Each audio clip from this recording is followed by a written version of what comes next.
সকাল কিংবা সন্ধ্যের টিফিনে একটু মুখরোচক কিছু খেতে মন চাইলে অথবা বাড়িতে গেস্ট আসলে চটপট এইভাবে পেঁয়াজের খাস্তা কচুরি বানিয়ে দিতে পারেন। এটা বানাতেও সময় কম লাগে আর খেতেও দুর্দান্ত লাগে। কচুরি বানানোর জন্য একটা পাত্রের মধ্যে নিয়ে নিলাম 1 বাটি ময়দা, পরিমাণ মতো লবণ, হাফ চামচ মতো জোয়ান হাতে ঘষে দিলাম, তাহলে স্মেলটা ভালো বেরোবে। আর হাফ চামচেরও হাফ দিলাম বেকিং সোডা, 2 টেবিল চামচ দিয়ে দিলাম সাদা তেল। সমস্ত কিছু ময়দার সাথে খুব ভালো করে মিশিয়ে নিয়ে একটু মুঠি করে দেখে নিতে হবে। যদি মুঠি মতো না হয় তাহলে কিন্তু আরও একটু সাদা তেল দিয়ে তারপর এইভাবে মিশিয়ে নিতে হবে। আর তারপর মুঠি করে একটু দেখে নিয়ে অল্প অল্প জল দিয়ে ডোটাকে একটু শক্ত করে মাখতে হবে। আমরা লুচি পরোটার জন্য যেরকমভাবে ডো মাখি তার থেকে কিন্তু একটু শক্ত করেই ডোটাকে মাখতে হবে। আর ভালোভাবে মেখে নেওয়া হয়ে গেলে এটাকে ঢাকা দিয়ে 10 থেকে 15 মিনিটের জন্য রেস্টে রাখবো। আর ততক্ষণে বানিয়ে নেব পুর।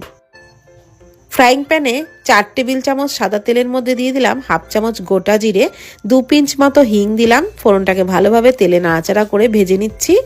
তারপর এর মধ্যে দিয়ে দিলাম হাফ চামচ গ্রেট করা আদা, দিয়ে দিলাম 2টো কাঁচা লঙ্কা কুচি। একটু নেড়েচেড়ে লো ফ্লেমেই ভেজে নিচ্ছি। তারপর দিয়ে দিচ্ছি 2টো বড় সাইজের পেঁয়াজ কুচি। এই রেসিপিতে পেঁয়াজটা কিন্তু একটু বেশিই দিতে হবে। পেঁয়াজ দিয়ে খুব ভালো করে ভেজে নিচ্ছি।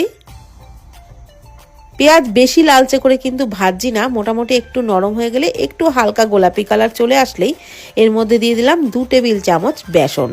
আর বেসনটা দিয়েও কিন্তু পেঁয়াজের সাথে নাড়াচাড়া করে একটু ভালো করে ভেজে নিতে হবে। বেসনের কাঁচা গন্ধটা না যাওয়া পর্যন্ত কিন্তু নাড়াচাড়া করে ভালো করে ভেজে নিতে হবে।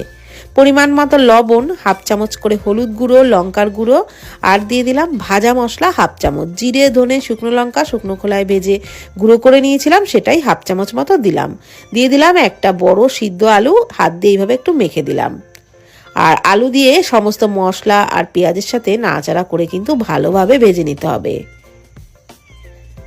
আলু দিয়ে ভালোভাবে ভেজে নেওয়া হয়ে গেলে সবশেষে দিয়ে দিচ্ছি একটু কাসুরি মেথি আর দিয়ে দেবো ধনেপাতা কুচি। এগুলো দিলে ফ্লেভারটা দারুণ বেরোবে। তবে যদি আপনাদের কাছে কোনোটা না থাকে, কাসুরি মেথি বা ধনেপাতা কুচি, তাহলে দুটোর একটাও দিতে পারেন, তাহলেও ভালো লাগবে। এইবার ভালোভাবে নাড়াচাড়া করে মিশিয়ে নিয়ে পুরটাকে নামিয়ে ঠান্ডা করে নেব। পুরটা কিন্তু একেবারে রেডি হয়ে গেছে, এবার নামিয়ে নিচ্ছি। আর যে ময়দার ডোটা মেখে রেখেছিলাম সেটা 10 মিনিট পর আমি আবারও একটু মেখে নিচ্ছি। আবারও একটু মেখে নিয়ে এর থেকে লেচিগুলো কেটে নেব।